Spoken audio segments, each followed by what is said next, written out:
तो हेलो दर्शकों, कैसे हो तुम लोग। पिछले चैप्टर में हमने देखा था कि लुएनरन बीमार थी, तब शैंक्विन उसके लिए खाना लाई थी। उसके बाद उन दोनों के बीच में थोड़ा सा बहस होता है। बहस होते होते जब लुएनरन वहाँ से जा रही होती है तभी शैंक्विन लुएनरन का हाथ पकड़ लेती है। लुएनरन के हाथ झटकते शैंक्विन नीचे गिर जाती है। आपको लग रहा होगा कि लुएनरन ने शैंक्विन को धक्का दिया है, लेकिन असल में शैंक्विन अपने आप ही गिरी है। और ये सब कुछ आके देख लेता है चैंगटिंग। चैंगटिंग ये सब कुछ देखकर लुएनरन को ही डांट देती है। तब लुएनरन गुस्सा होते हुए कहती है, तो लू चैंगटिंग, असल में तुम उस झूठी औरत के साथ ही हो। ये सब कुछ सुनते हुए फिर शैंक्विन कहती है, छोड़ो चैंगटिंग, जाने दो, लुएनरन अभी भी बच्ची है। तब चैंगटिंग शैंक्विन के पास आता है और कहता है, तुम्हारे हाथ को क्या हुआ है, जल्दी दिखाओ। और जोर से चिल्लाते हुए कहता है, हुआंगमा जल्दी इधर आओ। असल में हुआंगमा उस लेडी का नाम है जो उसके घर में काम करती है। इसके बाद जब वो लेडी आती है तब चैंगटिंग उससे कहता है, तुम मिस शेंग को यहाँ से ले जाओ और उन्हें मेडिसिन लगाने में मदद करो और बाद में जाके इस घर को साफ कर देना। इसके बाद वो लेडी हाँ कहती है और शैंक्विन को लेकर चले जाती है। उन दोनों के जाने के बाद चैंगटिंग लुएनरन के ऊपर गुस्सा होते हुए कहता है, क्या तुम्हें ठीक नहीं होना है, जल्दी बिस्तर पे जाओ। चैंगटिंग को गुस्सा होते हुए देखकर लुएनरन कहती है, मैंने ये सब नहीं किया है, मैंने उसे धक्का नहीं दिया। तब चैंगटिंग कहता है, नो मैटर, तुमने अभी किया है, लेकिन भविष्य में ये याद रख, और हाँ, वो मेरी फ्यूचर वाइफ है, तो उसके साथ इतने नखरे मत दिखाओ। ये सब कुछ सुनकर लुएनरन कहती है, लू चैंगटिंग, क्या तुम मुझसे ज्यादा उस औरत को विश्वास करते हो। लुएनरन की ये सारी बातें सुनकर लू चैंगटिंग कहता है, लुएनरन, तुम कब हमें ऐसे परेशान करना बंद करोगे। तब लुएनरन कहती है, परेशान मैं नहीं, वो औरत कर रही है मुझे, तुम्हें तो बस मुझे डांटना ही आता है, तुम आकर ये क्यों नहीं देखते कि तुमने किस तरह की औरत से शादी किया है। लुएनरन की ऐसी बातें सुनकर लू चैंगटिंग कहता है, लुएनरन, तुम ऐसे कैसे बन गए हो। ये कहते हुए वो घर से निकल जाता है और जाते हुए कहता है, लुएनरन, तुम जब शांत हो जाओगे तब हम इस बारे में बात करेंगे। तब लुएनरन कहती है, तुम नहीं जा सकते, और ये कहते हुए वो दरवाजे के पास जाके खड़ा हो जाती है और कहती है, मैं तुमसे फिर से पूछ रही हूँ, मेरे और शैंक्विन में से तुम लास्ट तक किसे चुनोगे। तब चैंगटिंग कहता है, मेरा तुम्हारा इन निरर्थक प्रश्नों का उत्तर देने का कोई शौक नहीं है, फिर भी मैं तुम्हें बता दूं कि तुम मेरी बेटी हो और वो मेरी होने वाली पत्नी, और तुम्हें इस बात को समझना पड़ेगा। चैंगटिंग की बातें सुनकर लुएनरन चिल्लाते हुए कहती है, तो फिर दुनिया में कौन सा ऐसा बाप है जो अपनी बेटी के साथ सोता है। जिन्होंने चैप्टर 1 देखा है उनको पता है कि लुएनरन किस बारे में बात कर रही है। अगर तुमने नहीं देखा है तो जल्दी जाके देख के आओ और लाइक जरूर से कर देना। लुएनरन की ये बात कहते ही एक हाथ उठते हुए आता है और उस गाल पे लगता है। असल में लुएनरन को लू चैंगटिंग ने थप्पड़ मारा होता है। थप्पड़ लगते ही लुएनरन अपनी गाल पकड़ लेती है और कहती है, क्या तुमने मुझे मारा। दूसरी तरफ लू चैंगटिंग भी एकदम शॉक था क्योंकि अचानक से उसका हाथ चल गया और उसे थप्पड़ मार। लू चैंगटिंग सफाई में कुछ कहता है, इससे पहले लुएनरन कहती है, निकल जाओ तुम मेरे कमरे से, मैं तुम्हें फिर से देखना नहीं चाहती। लुएनरन की ऐसी बातें सुनकर लू चैंगटिंग दुखी हो जाता है और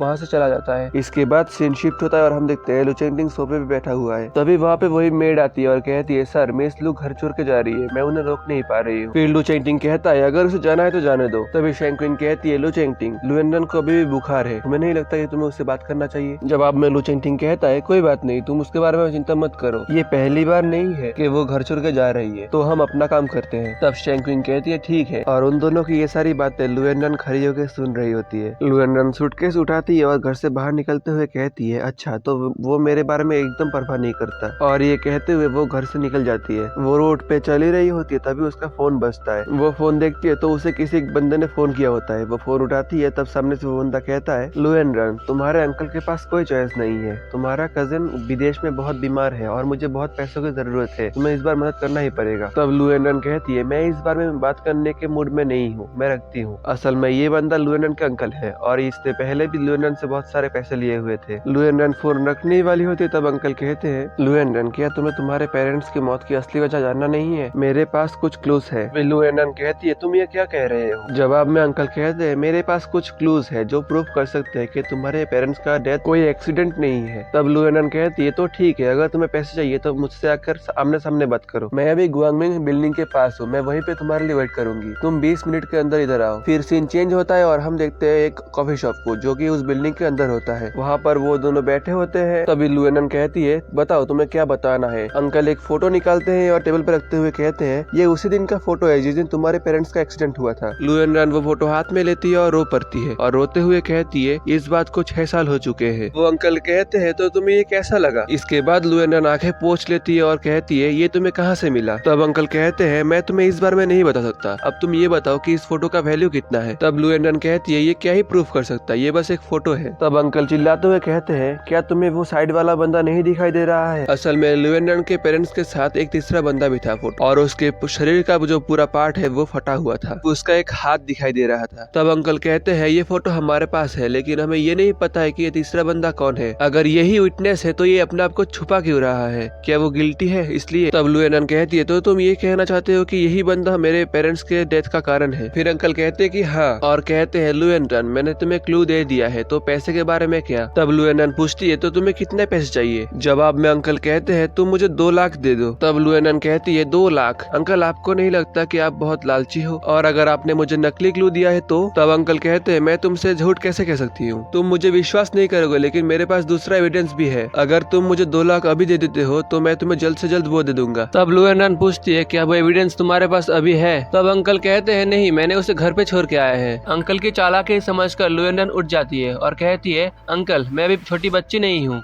आप मुझे बुद्धू नहीं बना सकते। इसके बाद लुएनरन उठती है और सूटकेस लेके जाने लगती है। अंकल पीछे से उसे रोकने की कोशिश करते हैं, लेकिन वो रुकती नहीं है। जाते हुए वो उसके हाथ में रखी वो फोटो देखती है। वो उस फोटो को ध्यान से देखने लगती है और मन में कहती है क्या ये एक एविडेंस हो सकता है। तभी वो अचानक से एक घड़ी देखती है जो कि उस अनजान आदमी ने पहना हुआ था अपने हाथ में। वो उस घड़ी को देखती है और मन में कहती है ये घड़ी तो एकदम शेंटिंग के घड़ी जैसा दिखता है, और कहती है मुझे अभी कभी घर जाना है, और ये कहते हुए वो दौड़ लगाती है। फिर हमें मॉल का सीन दिखाया जाता है जहाँ पे लुएनरन जा रही होती है और मन में सोच रही होती है। वो जाते हुए मन में कहने लगती है क्या वो बंदा लू शेंटिंग हो सकता है। वो दौड़ के जा ही रही होती है, तभी वो जाके एक बंदे से टकरा जाती है। और इसी के साथ एपिसोड 23 यहाँ पे खत्म होता है। एक्सप्लेनेशन अच्छा लगा तो लाइक करना, चैनल पे नए हो तो सब्सक्राइब करना। मिलते हैं नेक्स्ट वीडियो में, तब तक के लिए बाय बाय।